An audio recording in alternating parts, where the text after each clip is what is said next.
Morning. So, importante. Ang mindset natin kailangan nasa tama. So, be consistent, number one, in approaching meeting people. That's the lifeblood of the business. Kailangan consistent tayo para tuloy-tuloy ang sale natin. Kasi if not, babagal ang momentum, manghihina.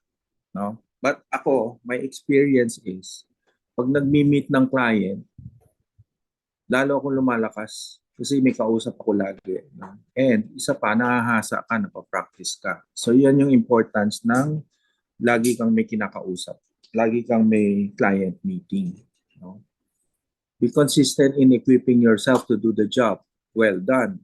Make your assignment always. Yan, kailangan yan na inaalam mo yung business mo, yung products mo, alam mo yung mga different products ng Sun Life para pag humarap ka sa client, alam mo kung ano yung pwede mong offer. No? Ready ka.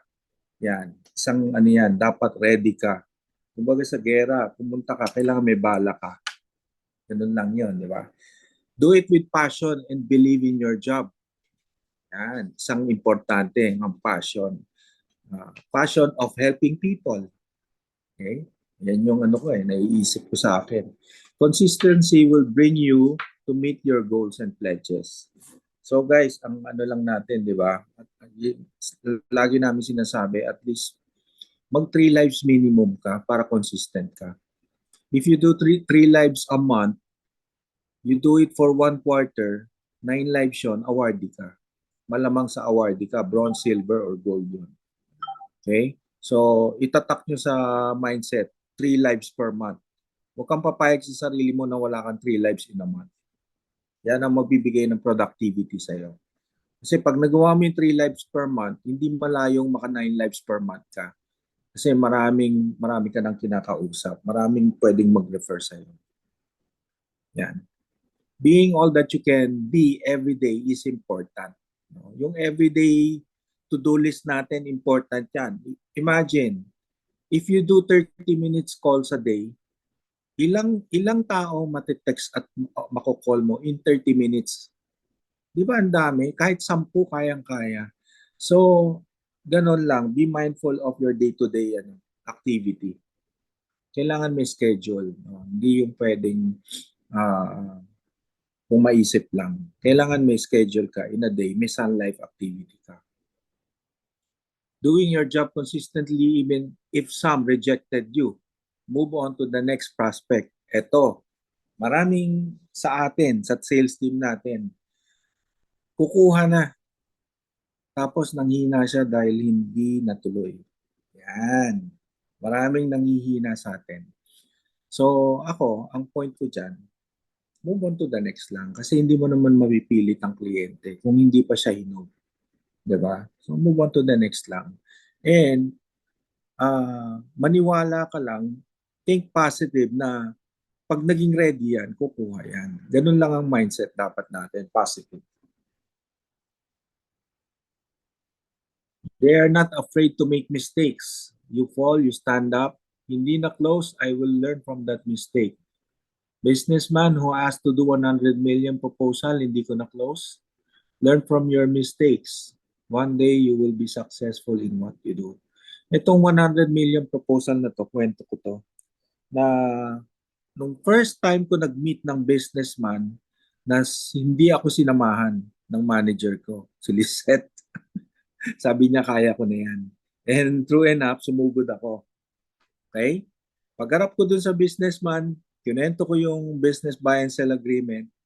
We're covering the business partners para if something happens, meron kayong pang buyout sa heirs.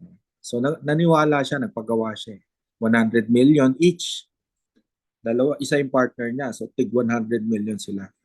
And tuwan-tuwa na ako noon kasi nagpagawa ng proposal.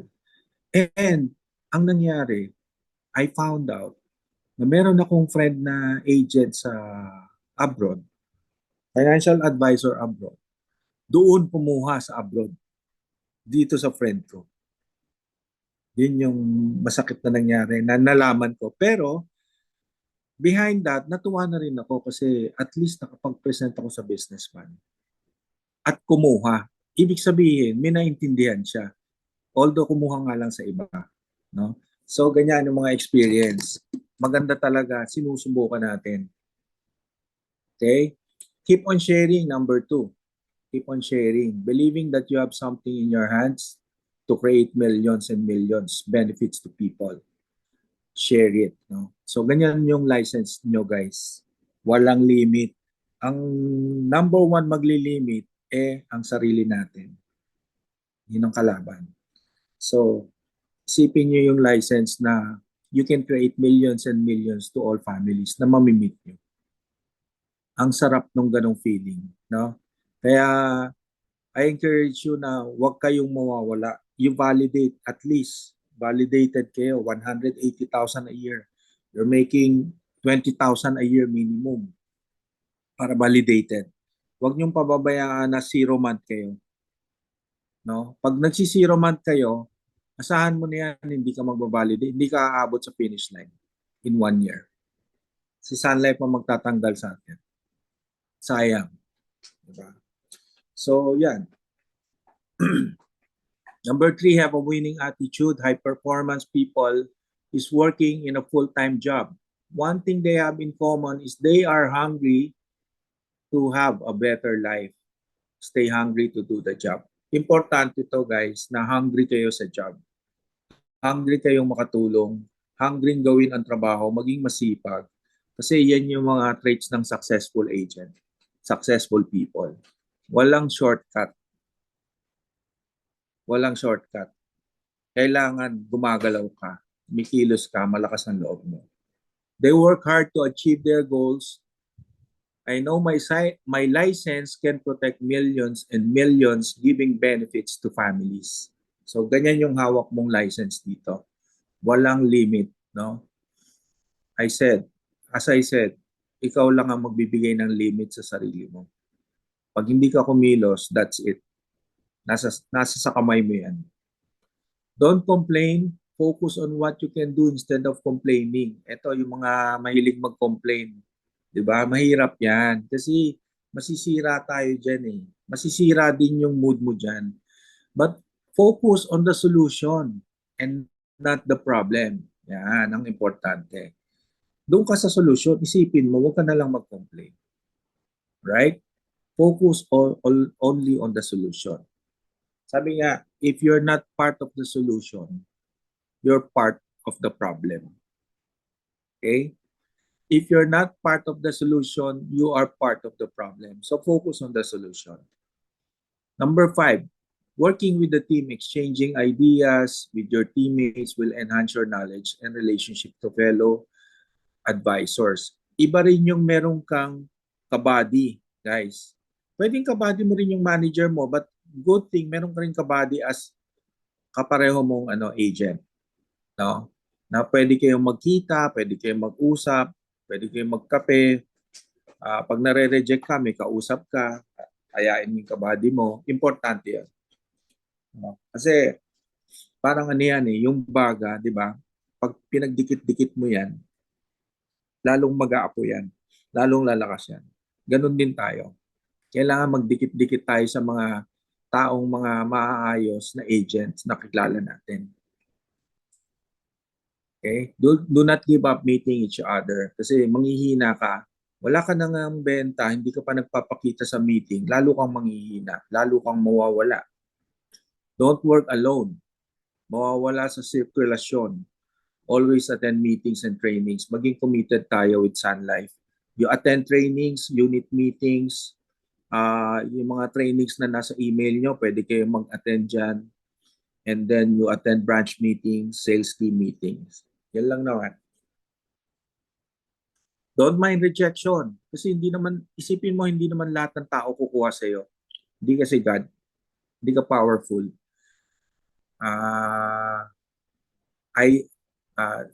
Sin zone, rejection, natural dito yan. No, guys? Kaya huwag kayong manlalata pagka may ganyan. Kasi move on to the next lang talaga. So, kailangan lang talaga, marami kang prospect, maraming nagre-refer sa'yo para hindi ka maubusan ng ikot call mo. Number 7, focus and believe in what you do. High performance people have focus. No? Importante to guys kasi like us, kami ni Lizette, nag full-time kami dito. And true enough, yung pagiging full-time namin dito, yun yung nagbigay ng success sa amin. No? Nakabili kami ng bahay, nakabili kami ng kotse, nakapag-travel kami, nag-award ako as an advisor, nakukuha ko yung Europe trip ng Sun Life because of this focus talaga. Every day walang ginawa kundi Sun Life. Yun yung ginawa namin. And hard work, number 8, is the key to success. There's no shortcut. If you want success, hard work ang katapat niyan. Okay? Steve Jobs, Warren Buffett, Elon Musk have one thing in common. They work hard and they eat and breathe their business. High performance people keep on thinking about their job. Nananaginip yan sa business nila kahit tulog yan. So ganun. Ganon ang mga traits ng mga hardworking people, yung mga successful people. Keep planting, number 9. You don't know what you will get, and they will get a plan for you. May referrals kami na kumuha ng big case. Keep asking. Yung referrals na big case namin, isang company, would you believe, ni-refer lang sa amin. So yun yung maganda sa humingi ng referrals. And in my experience, yung mga referrals, mas nakikinig sila sa iyo versus dun sa mga kaibigan mo pa. Di ba? I believe, alam nyo yan. Meron kayong mga ganyan. Number 10, work with a mission. A mission of helping people. Mission before commission tayo. No? Yan yung magandang mindset para hindi ka manghihina pag wala kang benta or nare-reject ka. Kasi yung mission mo, kung talagang yan ang gusto mong mission na makatulong sa mga tao, kahit hindi ka makabenta kaagad, lilipat ka lang sa iba. Hindi ka titigil kasi may mission ka. And that is to help people. So yan yung isang ginawa ko. Ginawa namin ni Lizette. No? And even si Tess dito, yung manager natin. Yan yung mga nakuha nila na naging mission of helping people. Yan yung essence ng trabaho na to eh. Yung makapagbigay ka ng cheque sa mga nawalan, sa mga nagkasakit, sa mga walang pera, nagwi-withdraw. Yan yung essence ng mission natin. Makakatulong ka. And number 11, find joy in what you do. I-enjoy mo yung trabaho. Enjoy mo yung meron kang natuturuan na si-share about Sun Life. Ako, hindi ako ma-PR sa tao, pero intentional ginagawa ko ang trabaho and learn, mag-enjoy talking to clients. And most of all, itong mga Sun Life trips na enjoy ko. Yun nga eh, di ba? Susunod yung mga Sun Life trips na yan eh. So, ayan. This April 23 pala, ayan, magti-trip kami dalawa ni Lizette sa Europe. So, alam niyo yun guys, darating yung panahon na makakaipon ka rito at kaya mo mag-trip sa Europe dahil nakakaipon ka. Ang sarap nung gano'n na anytime na gusto mong mag-travel, kaya mo. Dahil nakaipon ka na. We're doing this for, ako, 18 years na ako sa Sun Life. So imagine, di ba? So ganyan ang mangyayari sa inyo pag tumagal kayo dito.